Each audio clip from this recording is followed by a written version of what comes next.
अमन अला इब्राहीम। ए नार आ गया ही मेरा यार, हुण तू बन जा गुलजार। या नारो कूनी ए अग सलामती वाली ठंडी हो जा।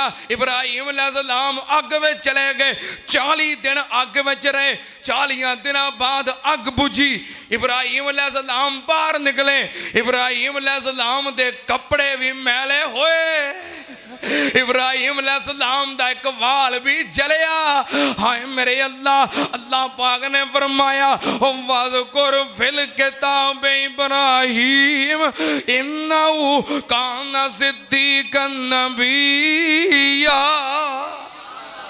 इंशाअल्लाह अगला जुमा वो इन्हां याम दे अंदर ही है ते बड़ा अहम जुमा जे। अगला जुमा हाँ 9 ज़िलहज दा यौम अरफा दा जुमा, बड़ा अहम जुमा जे। सारे साल दे जुमिया दे विचों ज़्यादा अजमत वाला, फजीलत वाला, शान वाला। सारे अहबाब बर वक्त आओ। तो नाल एक होर गल नबी पाक ने फरमाया जिन्हें यौम अरफा दा रोज़ा रखिया अल्लाह उहदे 2 साल दे गुनाह, किन्ने साल दे 2 साल दे गुनाह माफ़ कर देंदा है। तो ये जुमा बन ए रोज़ा बनता जी अगले जुमे, रोज़ा बनता है अगले जुमे। रखोगे सारे रखोगे? गर्मी बड़ी है, मौसम सख्त है, पर सवाब भी बड़ा जे। 2 साल दे गुनाह माफ, सारे रखोगे?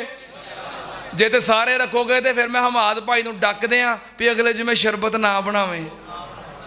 हाँ जे तुसीं सारे रोज़ा रख लेना तो वह बेचारा फिर शरबत बना के बैठा रहेगा। हाँ ठीक है ना। हाँ जे सारे रखोगे तो मैं फिर हमाद भाई नूं रोक दियाँ भी जना तू अल्लाह के मेहमानों वास्ते शरबत बनाना भाई, अगले जिमें सारे रोज़ा रखा होना ही। की ख्याल है? नहीं, शरबत बना लैन।